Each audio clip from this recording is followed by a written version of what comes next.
Medical warriors. Hello sir. Sir what is diuretics? हाँ, diuretic जो आपने क्वेश्चन पूछा, what is diuretic? Diuretic are the agent that increase the urine flow.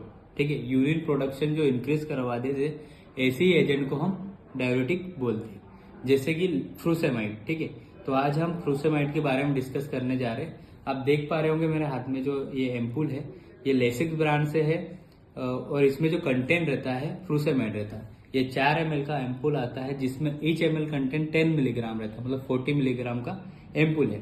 तो जो Lasix रहता है ये डाययूरेटिक रहता है, लेकिन कौन सा? लूप डाययूरेटिक रहता है।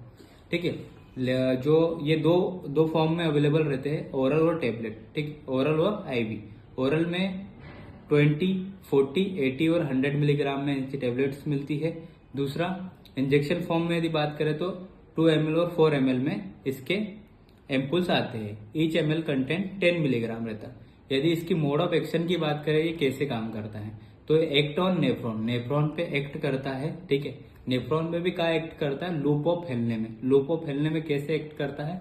ये ब्लॉक कर देता है सोडियम और पोटेशियम रिसेप्टार को, जिसकी वजह से क्या होता है, सोडियम और पोटेशियम और H2O, ठीक है, वाटर का रीअब्जॉर्प्शन नहीं होता है, और क्या होता है, एक्सक्रीशन होता है वाया यूरिन। यूरिन के थ्रू इनका एक्सक्रीशन होता है, जिसके वजह से भी जो फ्री फ्लूइड है, जो एक्स्ट्रा फ्लूइड है, वो शरीर से बाहर निकलता है। इस प्रकार ये काम करता है।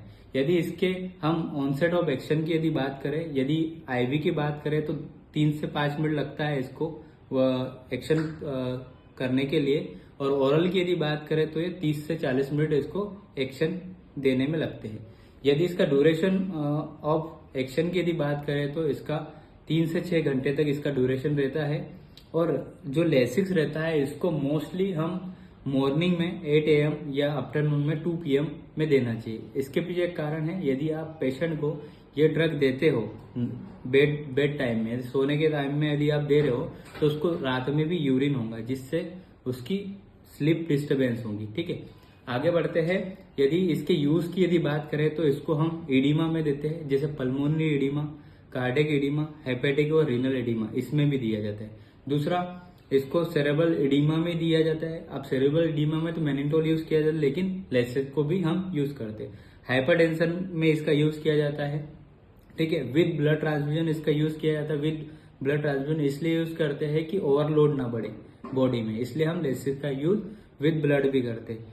आगे यदि बात करें तो इसका हम ट्रीटमेंट ड्रग पॉइजनिंग में भी करते हैं, और ट्रीटमेंट हाइपर कैल्शियम में यदि हो जाता है किसी पेशेंट को, तो उसमें भी देते हैं कि वाया यूरिन जो कैल्शियम, एक्स्ट्रा कैल्शियम वो निकल जाए। यदि हम इसके साइड इफेक्ट की बात करें, लेसिक्स के साइड इफेक्ट की यदि बात करें, एडवर्स इफेक्ट की बात करें, तो हाइपोनेटेरमिया हो सकता है, सोडियम कम हो सकता है, हाइपोकेलियमिया हो सकता है, पोटेशियम ड्रेन हो सकता है, मैग्नीशियमिया हो सकता है, हाइपोकैल्शियमिया भी हो सकता है। इसके एडवर्स इफेक्ट है। इसके साथ साथ हाइपोवोलीमिया भी होता है, क्योंकि लेसिक्स जब हम देते हैं, फ्रूसेमाइड जब देते हैं, तो शरीर का जो यूरिन है, एक्सेसिव अमाउंट में यूरिन बाहर निकलता है, जिससे बॉडी का वॉल्यूम भी डिक्रीज होता है। ठीक है, और thank you so much. I hope so आपको ईच एंड एवरीथिंग समझ में होंगी फ्रूसेमाइड के बारे में। Thank you so much.